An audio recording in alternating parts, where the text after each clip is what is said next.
Hi Taurus, my name is Audrey Alison. Thank you for joining me for your November 2015 forecast for the month.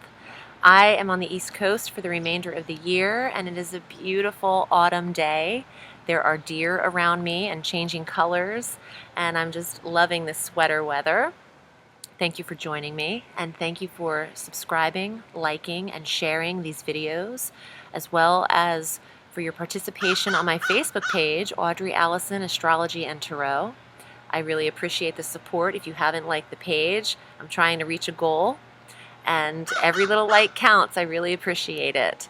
And thank you for your subscription here on YouTube. If you do like the videos, I'd appreciate a subscription. Okay, let's get to the month. I also just want to say the intro music, I've been getting some emails about it. The intro music is my band, The Ethers, and we are available on iTunes, and our website is ethersmusic.com, and our YouTube channel is Ethers Music. So I appreciate your support there as well, but I won't inundate you with too much music stuff. I know we're here for astrology, and as am I. On the 2nd of November, Mercury makes his transit into Scorpio. He's now direct. He's now officially cleared his shadow. So this is affecting the 7th house of marriage and the house of the others, the house of the business partnership. Mercury, information, communication, ideas, intellect, study, speech, expression. In the 7th house of partnership. Perfect transit for people looking to gain business partnership experience or to communicate with your marriage, with the person you're in a committed relationship with. The 7th house is the house of the hidden enemies as well, and I just want to say this because I'm getting a feeling. Some of you Taurians might become aware of who is not on your side. Mercury has a tendency to let the cat out of the bag, have someone express this to you, and that's fine. Hey, you're listening. So that's just as well. That works for you. The more information you can receive regarding other people, the better. He's only there for 18 days, so this transit will be quick. He's making up for lost time. He'll transit again on the 20th. But on the 8th of November, Venus, your ruling planet, exits Virgo and enters Libra, where she'll remain through the 4th of December, and this will trigger the cardinal energies, Uranus and Aries. Venus in Libra, bringing balance, harmony, love, money, beauty, in the 6th house of health and work and diet and regimen and pets and daily routine. So Venus in the 6th house is a beautiful placement for health for any Taurians who have been feeling under the weather. It's a smoothing over of the diet area, really knowing what serves you in the 6th house. On the 11th of November, 11/11, happy Veterans Day, we have our new moon. This is 19 degrees of Scorpio, conjunct Mercury in the 7th house of marriage, relationships. Trining Chiron and Pisces in your 11th house of friendships and goals. I hope I don't blow away out here. It's getting super chilly. I might have to take this inside. The new moon in the 7th, for those of you looking for that soulmate, the house of soulmates, 7th house, this is the only new moon you'll get this year in the 7th. Focus your intentions on what you want out of someone, not what you don't want. Don't write down your list and start it with, I don't want this. You want to keep it real. You want to keep it positive. You don't want to come from a place of lack. Don't write, I need.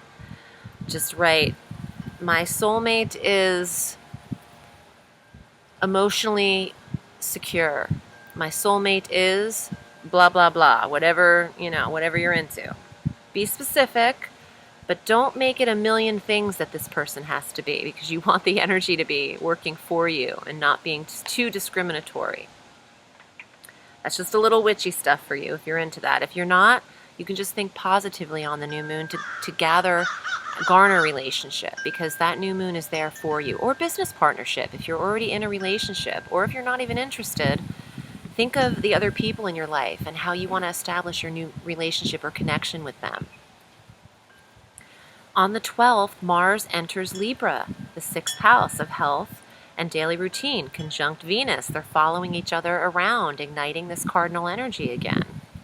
Mars is there through the 3rd of January, very long time, into 2016. He transits a little more slowly than Venus and Mercury do, so use this stamina, energy in the 6th, feistiness, action, action,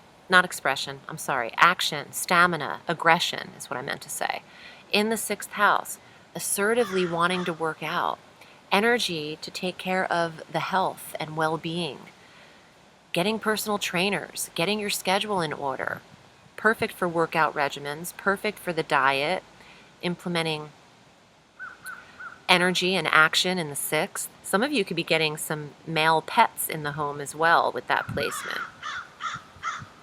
On the 20th of November, Mercury then again transits out of Scorpio and into Sagittarius after those 18 days in the 8th house of intimacy, or shared resources, or settlements, or sex, death. It's the 8th house of mystery, the 8th house of the occult, perfect house for Halloween energy, even though we're just coming out of that. But Mercury is expression in your intimate relationships. Mercury is communication and information regarding wills and estates and inheritances in the 8th house of Sagittarius. And 2 days later, on the 22nd, the Sun enters the Sagittarius energy. So you have Mercury conjunct the Sun in Sag in your 8th house. Wills, information and warmth and the success of settlements coming through. Documents, communications, and the receipt of information and the signing of contracts in the 8th house of wills, and pending settlements is what I'm getting. On the 25th of November, we have our full moon at 3 degrees of Gemini, which is a little early because the Gemini full moon usually happens in December, but we're going to get her around Thanksgiving time. Full moon, 3 degrees of Gemini in the 2nd house of possessions and self-worth and finance and budget and money and other people's possessions, your possessions are what you put considering yours. What are they saying? Other people's. Oh, okay. So I'm sorry. I'm hearing a few things. Other people giving advice about where you need to put your money. Financial advisors. That's what they're called. This isn't other people's money. It's your money. 8th house is other people's money. But this is trining. The 2nd house is trining the 6th house where Mars and Venus are in the sign of Libra. 6th house of work and regimen, and the 2nd house of possessions and finances. The full moon brings an ending and awareness, a culmination to the money sector. Maybe some of you are ending a certain project at work, getting paid in full, and moving on to new projects. Maybe some of you are selling personal possessions and items in the 2nd house and receiving money for them with a big full-out garage sale, or selling items on eBay using the technology at our hands today. But you could see yourself putting an end to certain possessions with a clearing out of what you have, what you're worth, taking store of all the items in the home and figuring out what you can earn from them and make use of the items you haven't used, or get rid of the ones you haven't used. By the end of the month, both Neptune and Chiron are direct in Pisces. So this is the 11th house of goals and hopes and wishes and friendships. With Neptune direct, you can put the nebulous rose-colored glasses back on and maybe start seeing some of your friendships in a very watery realm. You've been seeing them more clearly over the last months that Neptune's been retrograde. But there's a lot of delusion when Neptune goes direct, so you just might be, not really seeing things too clearly in those in the friendship sectors, not your personal significant other relationship, but maybe your goals could be a little bit out of whack. But with Chiron direct, the asteroid, the wounded healer, healing the energies in the friendship sector, healing the goals and the hopes and the wishes and the groups and the clubs and the organizations that you're affiliated with, bringing in a smoothing energy, beautiful healing energy in the 11th house. So let's get to the cards. I'm sticking with the theme of Halloween coming up in a few days. I'm using the Tarot of the Witches by Fergus Hall. with the Emperor on the back. I've had this deck in my life for 2 decades. You can tell by the way the edges are worn. I've not used it in a forecast, though, on YouTube, so I'm excited about her coming out and presenting herself because she's been spot on. Simple crisscross design on the back. I want to take a moment to let you know that I'm being interviewed by Joanna DeVoe tomorrow on Skype, the kick-ass witch, putting the K back in magic. So I thought this deck, the Tarot of the Witches, was apropos. I don't think it'll be aired tomorrow, but it'll be up shortly on her page, on her YouTube channel, as well as mine. And on the 29th of October, I am asked back thrice on Goddess Alive Radio, taking callers live for an hour at 5 p.m. Pacific Time, 8 p.m. Eastern Time.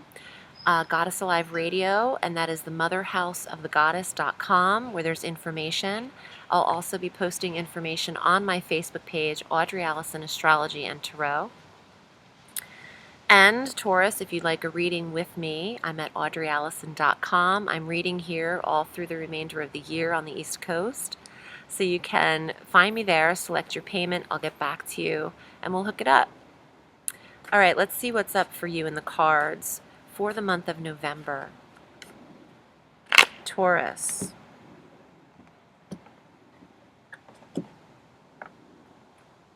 Ooh, 6 of Coins. Definitely the Earth sign card for you. The 6th house, where everything is lit up. Mars is there. You have Venus there at the top of the month. The Libran energy. I mean, the coins don't represent Libra, but that's the 6th house where you hold Libra. Earnings, potential earnings. Creative earnings, or earning from skill set and a trade. Ooh, look at this. Look at these cards. Look at the illustrations. They're so perfect for Halloween. I like her tattoo on her thigh. And they're like all wearing makeup, and they have like Dia de los Muertos designs on their faces. The Lovers. This could represent a Gemini, but this is also attraction, 7th house, where your new moon is. The new moon in the 7th house, absolutely. And where Mercury enters the top of the month, for those from the 2nd until the 20th. Spectacular for your relationship, Taurus, because the Lovers are attraction, sex, lust, soulmate. 5 of Swords. See the winged foot? That is Mercury, the messenger, Hermes. The swords are ruled by Mercury, the mercurial energy, the air sign. Righting wrongs and fixing what is broken. Fixing what is broken in the relationship sector. Healing the relationship. Let's see what else is here. The 2 of Wands, or the 2 of Fire, the 2 of Batons, the 2 of Staffs, whatever you prefer to call them. In this deck, they're called the Batons. This is absolutely the Lovers card outside of the major arcana card called the Lovers, which you also have in this spread. This is Hermes and Aphrodite, the god and the goddess of connection. This is super energy for the relationship. This is soulmate connection. Your 7th house, the new moon there. A lot of you Taurians are either with the soulmate or finding the soulmate. And to start off the reading with the grounding earth energy that is Taurus, this is the 6th house of health and wealth and work and accruing payment, getting money. You might have a little competition around you in the field that you're in. So what? There's competition everywhere. Don't let it affect you, though. Just know what you are doing is certain.